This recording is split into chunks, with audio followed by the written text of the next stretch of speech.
4 at 3 o'clock in the morning, I think. I walked over here. I come around the bench there.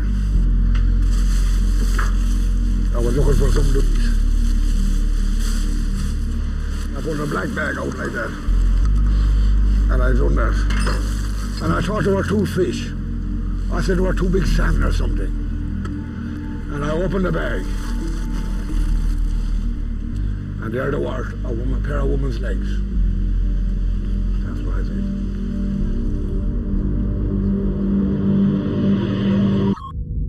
The discovery of human body parts in Camden, North London, in December 2002, launched one of the most shocking murder investigations of modern times. It would also raise serious questions about how a mentally ill man with allegations of assault, rape, and murder against him could be freed to kill and kill again.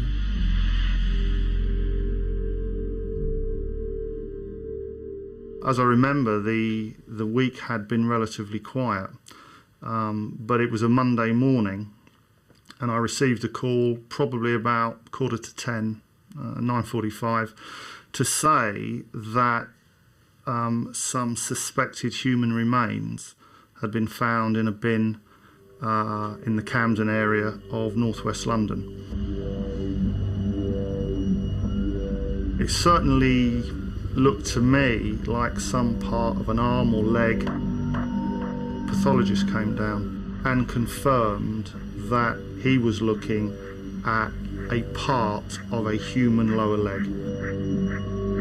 Immediately underneath that bag was another almost identical black and green plastic bag with the ties. That contained a torso and right arm. The legs and torso were moved to the mortuary at St Pancras Hospital, where they were examined by pathologist Dr. Freddie Patel. It was certainly clear to me that we were dealing with more than one body, therefore more than one victim. I mean, one would have been enough. When you're dealing with 2 dismembered bodies, so a murder inquiry kicked in. All rubbish collection due that day was immediately halted, and the whole estate was cordoned off. House-to-house inquiries began. A mobile police station was set up, and specialist teams began a meticulous search of every single bag of rubbish on the estate. We had 2 lower legs and then half a torso. No identifying marks, of course. We didn't know what we were dealing with, apart from, I think we were safe to say they were female body parts, as much as we knew that first day.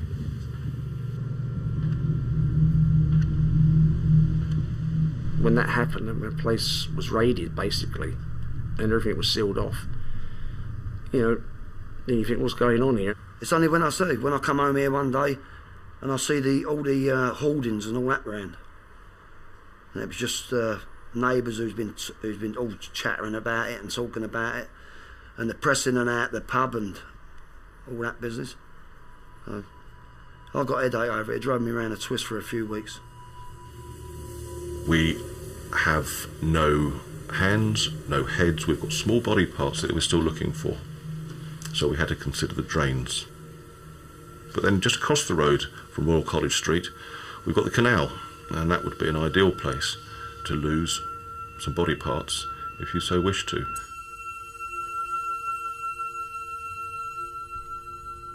We also had a lot of rubbish that had been removed already from Royal College Street and the surrounding area, and they'd gone to the landfill sites. So we had to get our search officers to go to the landfill site and search hundreds of tons of rubbish in the hope that we might find parts of the bodies that we already had. And did you? No, we didn't. 36 hours after the first body parts had been found, a search of the estate had uncovered no more human remains. But as night fell on the second day, the police widened their search across the road and into Plender Street. In a very short time of a search being undertaken in Plender Street, further human remains were discovered.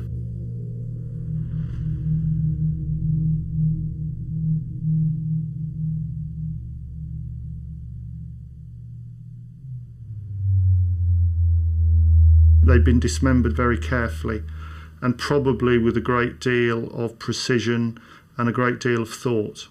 That was a torso, right arm, left arm, and a foot. There was nothing panicky about the way that these victims had been dismembered. Suspicion on the estate quickly focused on one man. There's a lot of neighbours in that estate that were happy to tell us that they thought a chap called Mr. Hardy living at number 4 was a strange individual. His comings and goings, different hours of the day and night with different ladies, and they suggested we should be looking in that direction. When the police asked me if there were any suspicious people living, any people that were a bit undesirable, whatever, the only person I could think of was Mr. Hardy. He was a person of interest. I couldn't put it any more strongly than that, because there was nothing to suggest at all that this individual had been involved in any way in what I was currently investigating. But I did know him through something that had happened a year before. I had a structured plan of how I was going to adopt my house-to-house strategy. What I wanted was proactive entry. When the time came to knock on Mr. Hardy's door, the police doubled their manpower and were prepared to break in. But the door was unlocked. The door is ajar, basically like this. As we come in, we've got the bathroom on the right here. Straight in front of us, the locked bedroom door, and along the bottom is the set of what appears to be tracksuit bottoms or something similar to that. We don't know what we're going to find when we open the door.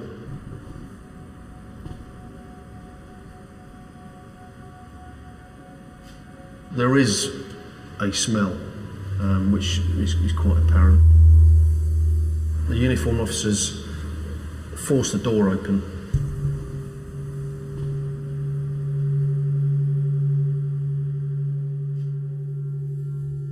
We've got the bed in the corner with a chair on it, a desk, a wardrobe in this corner, and about here is a square-shaped package wrapped in twine and black plastic bags with the hacksaw and knives on top of it.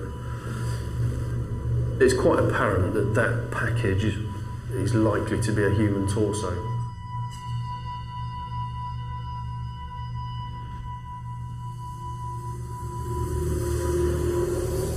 Anthony John Hardy had lived in the flat for 3 years, but was now on the run. He'd been seen just hours before, and police believed that he was still in London. They immediately launched one of their largest ever manhunts. Hardy was a 51-year-old divorcee with 4 children and a history of alcoholism, mental illness, and allegations of sexual and indecent assaults.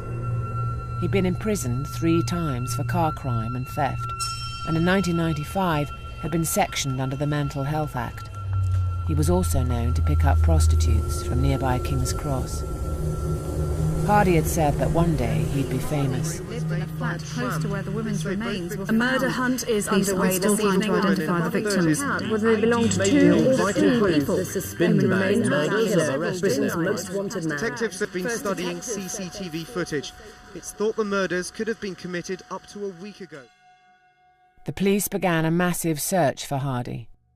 As part of the manhunt, they also searched through hours of CCTV footage from the estate, from hospitals, and from Hardy's local supermarkets. We've had people ringing us and saying, I have seen that man and he's around the area. We were quite confident that he was still around the area. Why he hadn't left, I don't know. We alerted a number of local hospitals because he needed medication. We didn't think he'd travelled too far because most of his medication that we could see was still in the flat. We didn't think he had a car. Hardy was taking 7 types of medication to treat his diabetes and manic depression. He was also an outpatient at St Luke's Mental Hospital in North London.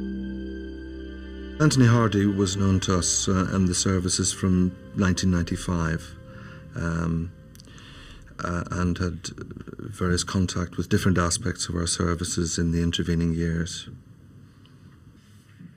I think there were concerns that he had bipolar disorder, where he may be subject to mood swings, or elation, or even lower mood. I don't think it was that clear that there was very active concern around that aspect of his condition, because for quite a long period he appeared to be well and was recovering and doing well. I suppose we all have neighbours, acquaintances, people we see, and we look at them and think, well, he or she's a bit strange. You almost don't go beyond just that initial feeling. And certainly, even if you think that about somebody, you don't automatically think, well, he or she is strange, so he or she is obviously a mass murderer or a serial killer.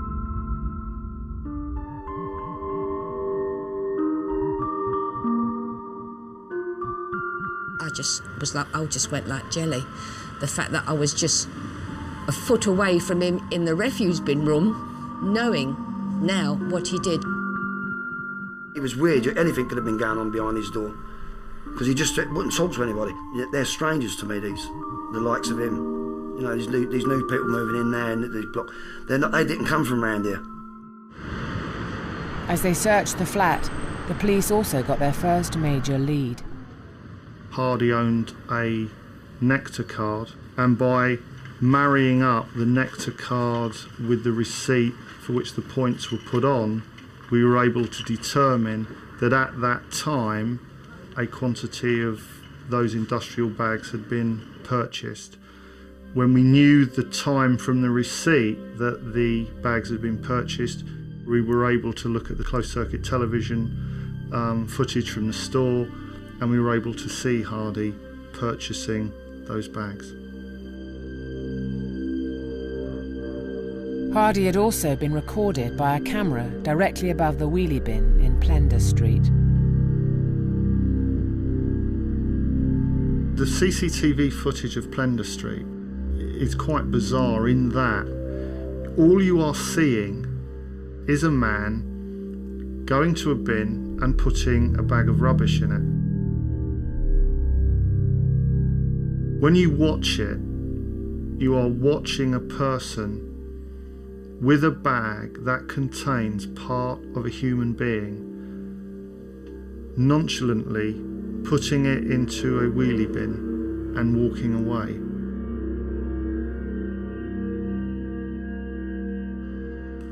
When you fully understand what that bag contains, it becomes something quite horrific.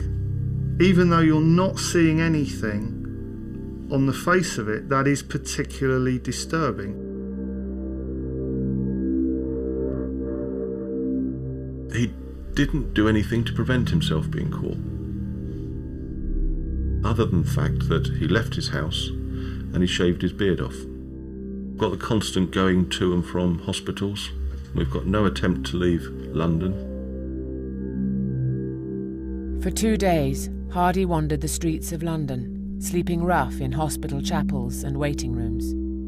He also returned to the edge of the estate, but was never spotted by police.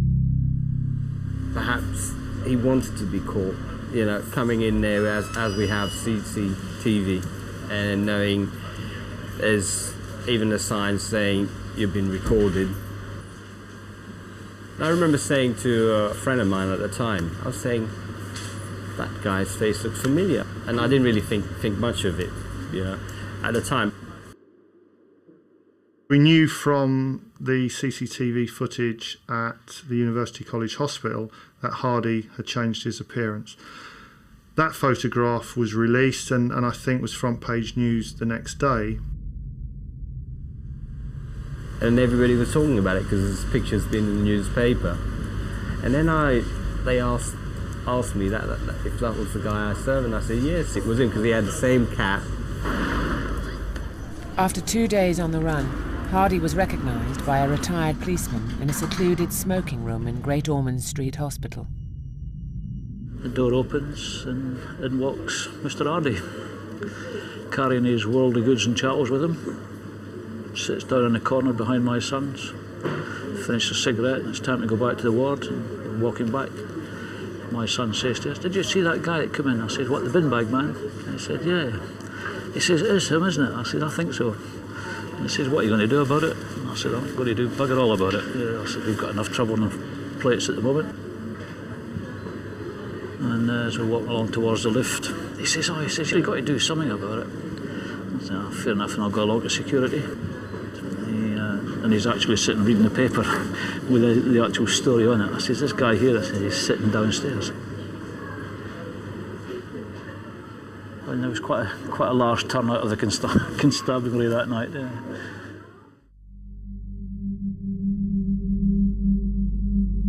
Hardy was arrested and taken to Colindale Police Station in North London. Officers dealing with him said he was calm and polite. With their prime suspect in custody, the police began a detailed forensic search of his flat in Camden.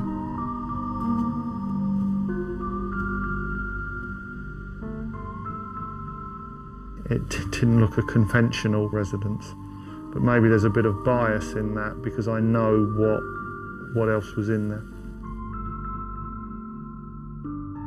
The flat itself was quite unkempt. It was not a pleasant place to be or live. The kitchen in its normal state of plates hadn't been washed and food around.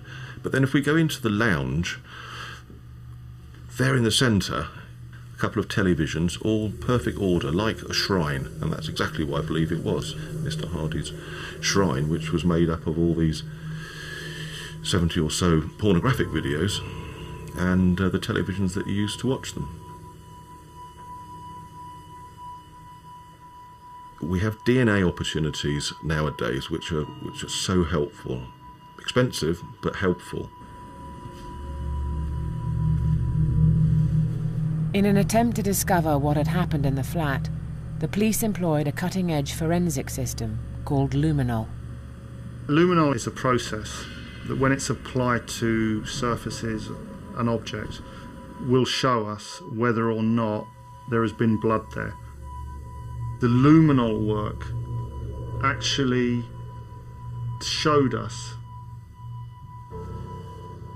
blood virtually all over that flat, from the bathroom where probably they may have been washed or whatever happened, where bits may have been put into bags. There were drag marks all the way into, I suppose, for want of a better word, the dismemberment room. The enormity, the absolute enormity of what that man did becomes so apparent. The heads and the hands of both victims were still missing, but DNA samples from the first torso identified her as Bridget McLennan, a 34-year-old woman who lived in Camden and worked as a prostitute. The other torso, found in Hardy's flat, had breast implants with unique serial numbers. The body was identified as Elizabeth Vallad, a Nottingham woman who'd been working the streets in King's Cross. The police came in and they just said, "We think we may have some bad news for you.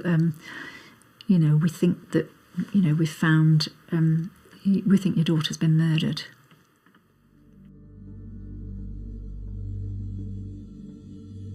Couldn't believe that it had happened. I mean, I still think she's alive, and I still think she'll come to the house, as she did sometimes unannounced. Had she come for Christmas, she would still have been alive. But as the police say, she was in the wrong place, wrong time. Obviously, when you die, your spirit leaves you, but she just wasn't. Her body wasn't there, and I think this was the coming to terms with, where was the rest of her body, and.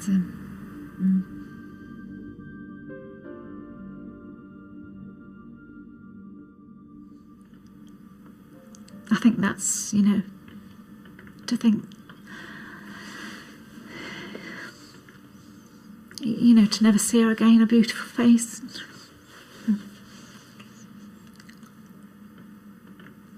No, it is, you never come to terms with it.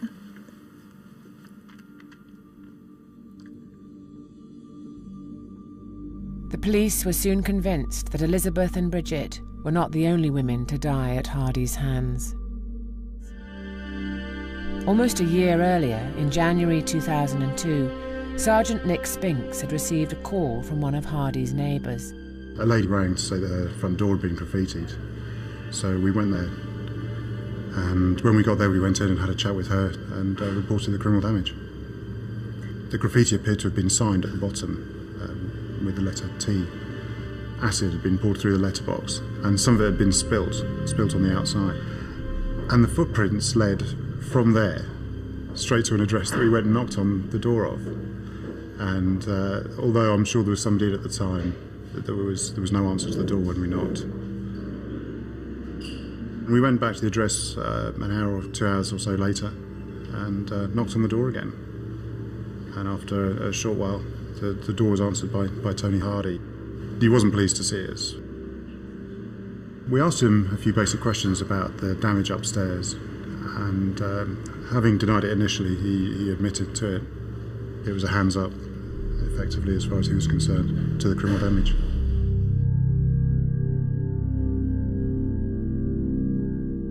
The other bedroom was locked. And when he was asked about that room, he just said that it was a room that was sublet to a lady who wasn't there, and she locked the door as she left it. We started to pack up bits and pieces and take him out. He did ask to wear an anorak, which wasn't unreasonable because it was cold. I searched it, and in the middle of the anorak, in the lining, I found a key. The officer that was with me took the key, copper's curiosity. He checked to see whether or not the key fitted the door that we'd previously established belonged to a flatmate, and sure enough it did. The door was opened. I looked into the bedroom, and there was this naked corpse on the bed with a towel over its head. So when I looked back at Mr. Hardy, he was sat down. He was sweating profusely. His mood had changed. He denied or acknowledged that he knew anybody was in there. And at that point, he was arrested for murder.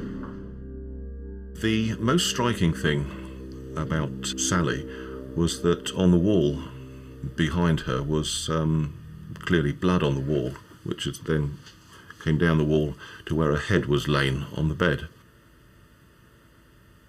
But then we find some clothing in the room as well, and that is Sally's clothing, and that upper top has a hood on it, and that hood has blood inside it, where one would expect to find blood if that hood was on Sally's head when the injury was caused.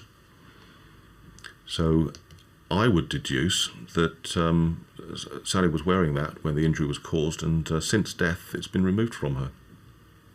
And I merely asked myself why. To the police, the evidence seemed overwhelming. Sally's body was in a locked room, and Hardy had hidden the key. On the floor was a bucket of warm water and a sponge. There was a bite mark on her right thigh, and police believed this was caused by Hardy. Blood from her head wound covered the bed, and she appeared to have been posed with her face covered. The police sent the body to pathologist Dr. Freddie Patel for a post-mortem. The cause of death was given as coronary heart disease, which we can refer to as natural causes, certainly not suspicious, and so to that extent we were told there isn't a case for us to investigate. Suspecting murder, the police took the rare step of requesting a second post-mortem. Once again, Dr. Freddie Patel concluded that death was by natural causes, adding that there were no marks of violence. At the brief inquest into Sally's death, the coroner stated that there was no evidence of foul play or third-party intervention. The police were forced to drop the investigation.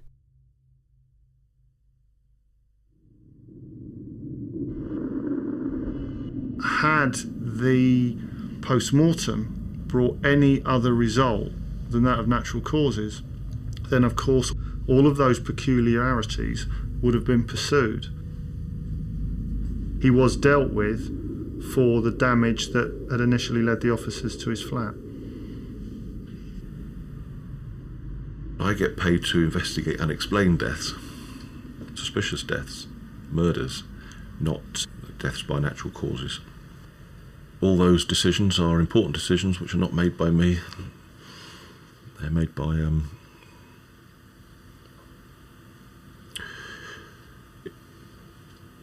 yeah, that's right, not made by me.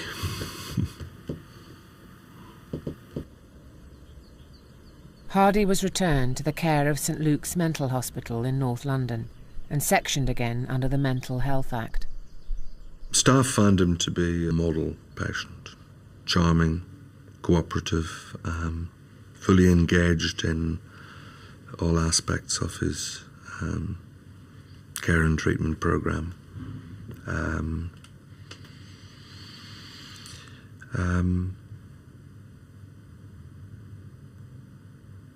And I think that was, that for what we now know has ensued, that is quite a surprise.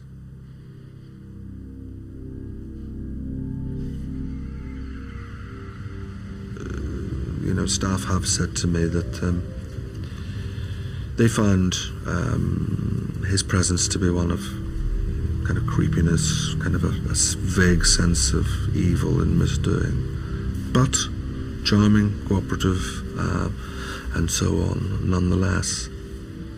As the investigation went on, we learnt more about his medical treatment, and it became apparent that the consultant treating him believed that he was a danger to women and a danger to prostitutes. Hardy was regularly allowed to leave St Luke's on day release. Unknown to the hospital, in August 2002 he took a train out of London, raped a prostitute and was back before curfew.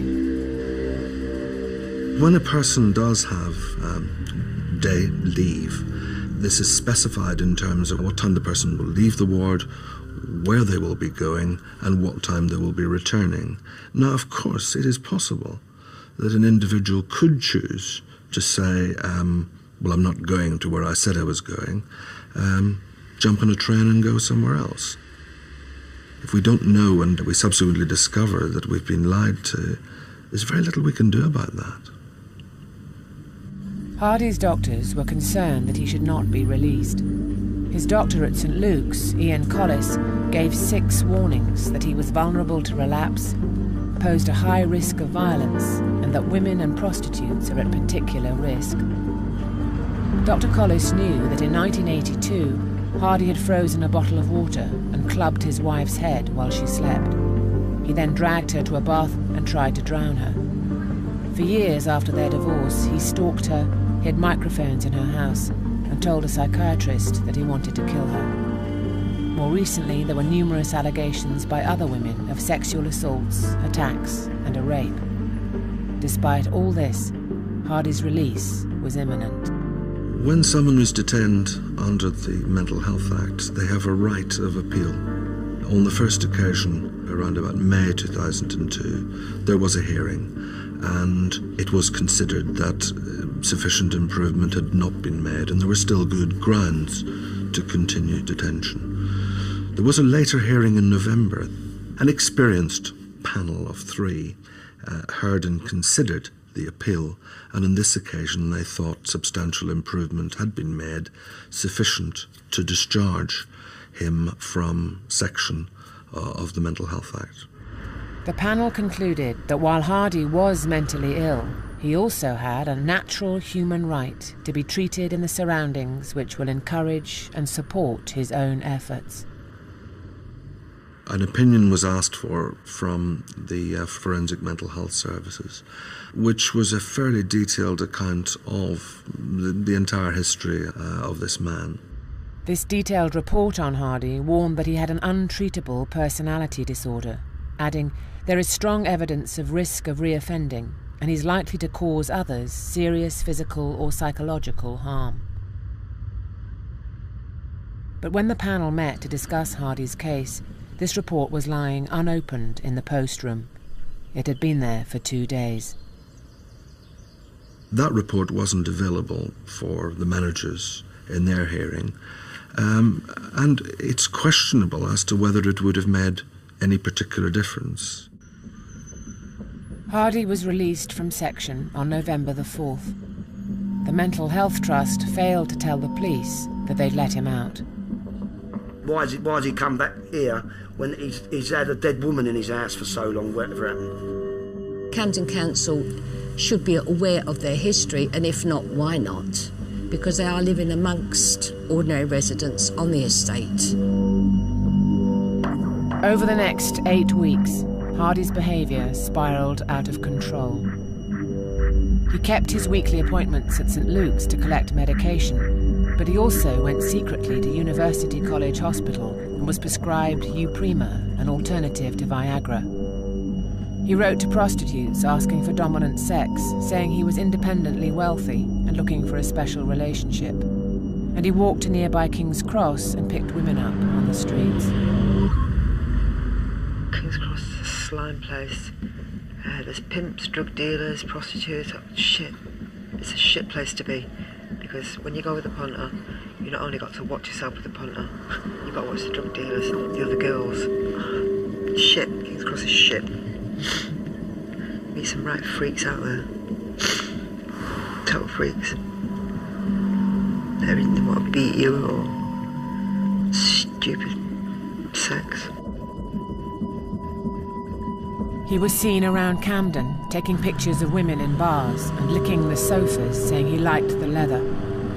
He watched videos of simulated rapes and advertised for a female lodger. In mid-December, he travelled to the Midlands to be massaged by a woman called Sarah, who says he raped her. As he was raping me, he was crushing me and stopping me to breathe, wheezing all of the air out of me. His whole chest was pushing it down. He was getting off on the fact that he was trying to kill me. And at that point of ejaculation, his eyes, something I cannot describe, the look in that guy's eyes. I knew if I didn't move that second, I'd be dead. 5 days later, Elizabeth Vallad's boyfriend, Neville, saw her for the last time on the streets of King's Cross. Liz was getting bored. She said to me, I'll only be a minute, I'm just going to pop down to the Crosscutter shop to buy myself a drink. So I said, okay, I'll be here. So she went. I was there waiting half an hour, 45 minutes.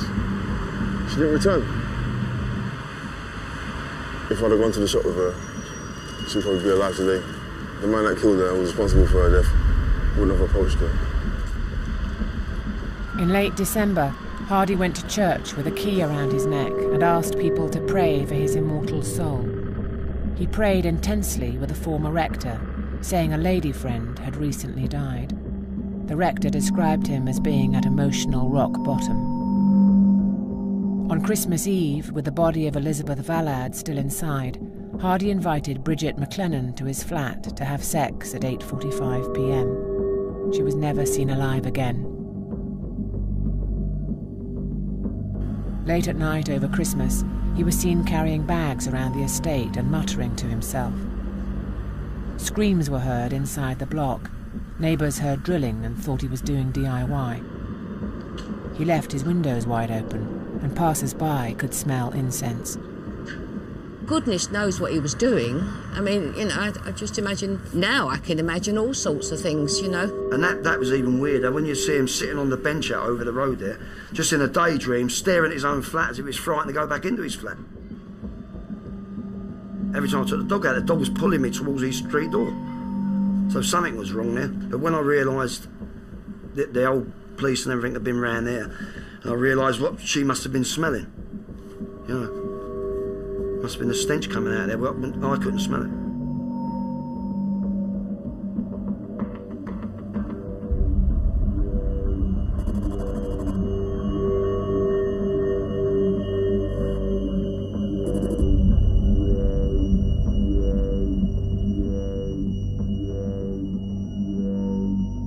If anybody had said to me that this man was dangerous, then I'm fairly clear lots of other people would have known as well. And steps would have been taken to deal with that. We cannot detain people under the Mental Health Act because of supposed dangerousness when there isn't the evidence there to support it. This is such a rare occurrence where there were not the predictors of the sort of tragic and horrendous outcomes that have ensued. It's sad that most of these people have got to cry for help or something, and they should be, I'm not saying should be locked up, but they should be, the councils or whoever look after them and make sure they get their social worker or whatever they comes to visit them properly. I think the care was comprehensive, it was well planned, it was multi-agency, it was thorough, and the one bit of it that probably was missing was the active involvement of the person. We can only work effectively with someone where there is very clear honesty, and we rely on that. You do not have to say anything. The police were hoping that when confronted with the evidence, Hardy would be more forthcoming about his actions and motives. The police were given 72 hours to interview Hardy. He was legally entitled to refuse to answer any questions, but police hoped that the right approach would trigger him into talking. Well, the important thing is that I've got to come across as a person who's confident, a man that knows that you know, that I know, that you know. I know everything about you. And it was suggested that if I got to a position that he believed that I knew everything about him, then he would probably talk to me. That's a green bin, Tony, with a black lid on it. Exactly the same as the one behind the pub. Do you know that bin at all? No comment. Have you ever used that bin, Tony? No comment. Have you ever gone to that bin at all? No comment. Ever put any rubbish in it? No comment. Or ever taken any rubbish out of it? No comment. Maybe that I didn't give that confident approach to him. Maybe I didn't sell myself as someone that knew, that he knew, that I knew everything about him. But it may just be that he wasn't going to speak to us in any case. There was sort of scent in the house, which I believe came from joss sticks. Burning of joss sticks. Is that part of what you like doing? No comment. Because I'd suggest, and I think I'm right in doing this, that the joss sticks, the burning of the scent, would have been to mask the smell. The smell of the body that was in your bedroom, Tony. Do you know anything about joss sticks burning to mask the smell of the body in your bedroom, Tony? No comment. I think he probably would have enjoyed a verbal exchange, a verbal spar with either one of the interviewing teams. You know, he had a solicitor present, and I don't blame the solicitor at all, who had given him her view and her advice, which was to say nothing. If you have someone who is being vigorously advised that a no-comment strategy is their best strategy, and interventions such as my advice to you as my client would be not to, it is your decision. If you're having that at every turn, then no amount of interview strategy is going to overcome that. But then if you start throwing fact at people and they make no comment, they're also giving up the opportunity to explain it away. And that's what I wanted to do so many times to Mr. Hardy. This is a fact, Mr. Hardy. Please, if you can, if you want to, explain it away. And he never did. Never gave me one explanation for any of those facts that I put to him. We were going to moot the possibility to get some sort of reaction that might just result in him saying something other than unhelpfully no comment, was to present material such as various pictures that were put there which didn't faze him in the least, but for most people would have been abhorrent. And I'd like you to talk me through these exhibits that I'm going to show you, and tell me if they do anything for you, if you're interested at all in like that, for instance. What's that do for you, Mr. Hardy? No comment. That's the red devil's mask. On the second day of interviews, the police received 2 rolls of film that Hardy had processed while on the run. And we can see that blue wall and the bed in the background. That, Mr. Hardy, is your flat, isn't it? No comment. That, Mr. Hardy, is the dead lady, the corpse of which we found in your bedroom, Mr. Hardy, isn't it? What we were looking at were our victims posed in the most ghastly way imaginable, and it could only have been by our suspect. Shop round the corner said he could come round and get these film processed here because they got some adult material on it. So I said as long as it's to consenting adult, something we can do. So I think it was two rolls of film he gave me, which he wanted to do pretty quickly. I was looking at 40 plus images of 2 women, Elizabeth Vallad and Bridget McLennan, posing pornographically. The pathologist confirmed that in his opinion the 2 women in the photographs were dead. Just as with Sally Rose White a year earlier, Hardy had covered the women's faces, this time with his baseball cap and a devil's mask. This also disguised the fact that they were dead. And not only do we have a mask on her, Mr. Hardy, we've got a dildo down at the vagina. What's that do for you, Mr. Hardy? Have a good look. The discovery of Hardy's photographs was a breakthrough for the police, and they hoped that confronting him with them would finally persuade him to talk. Isn't it, Mr. Hardy? No comment. Do you recognise this as your bedroom? No comment. Okay. Let's look at this one then. It's the same lady. What have we got on that lady's head, Mr. Hardy? What can you see? No comment. We can see a baseball cap, your baseball cap, the one that you were wearing when you were arrested on Monday. They showed the victim in pornographic poses. In various ways, the face was covered up. You cover up the victim's face in whatever way you want, because then you can make that victim anyone. Any girl you see walking down the street, you can then get the picture out when you get back home. That is that girl now, and you can anonymise the face, and it becomes a very versatile vehicle for masturbatory fantasy.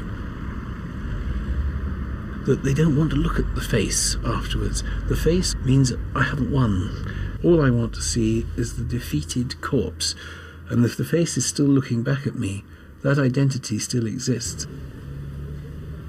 If I'm now showing him photographs of girls that we have now found dead and cut up, I want him to know that I know that these girls were actually in his premises beforehand.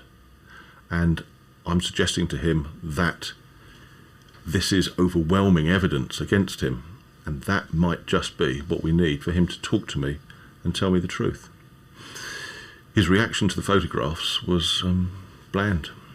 No reaction at all. Yesterday and the day before, you'll recall that I made a plea, and so did DC Baker, a passionate plea to you. The one thing that I had asked Alan to do was to try to get him to tell us where we could find some of the missing body parts. Can you help me with that, please? No comment. After one of the interviews, Alan Bostock said, look, what have you done with these body parts? And Hardy's response, as I remember, it was almost sort of, again, fairly nonchalant, and he said words to the effect of, well, I'm sorry, Alan, but I can't remember because I was so drunk. Well, I fear the questions we have to put to you today are coming to an end. And I'm going to end with that impassionate plea again, Mr. Hardy. You're the only person, I believe, that knows where those heads and hands are your opportunity, please, to tell me now, so I can recover them for the family, not for me. Mr. Hardy, what can you do for me? No comment. I would have felt it as a sense of achievement if I could have just got that from him, just where the heads and hands are, and I'd have been happy.